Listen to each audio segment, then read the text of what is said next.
আচ্ছা, একটা মজার কথা বলি।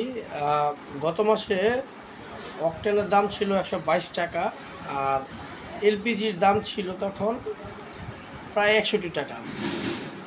তো মানে অকটেন থেকে এলপিজির গ্যাপ ছিল প্রায় ৬১ টাকা বেশি এলপিজি থেকে। তো ভালো কথা, ওই যে মাস গেল, এপ্রিল মাস আসার সাথে সাথেই সরকার বাড়ায় ফেললো এলপিজিতে ১৮ টাকা।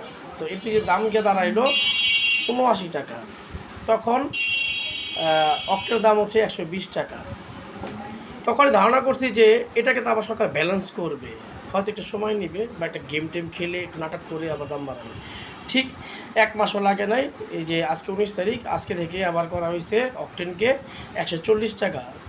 যেহেতু এখন এলপিজির দাম হচ্ছে ৭৯ টাকা আর অকটেনের দাম হচ্ছে ১৪০ টাকা, তো ব্যালেন্স আগেরটা কিন্তু দাঁড়াইলো ৬১ টাকা গ্যাপ। অ্যান্ড অকটেন থেকে ৬১ টাকা কম হচ্ছে এলপিজি। আগে যেমন ১২২ টাকা ছিল অকটেন আর ১০০ টাকা কম ছিল এলপিজি, এখন সেই ব্যালেন্সটাই আসছে, শুধু দুটোটার দাম একটু বেড়ে গেছে। জাস্ট গভর্নমেন্ট গেম সেই রকমের হলো একটা।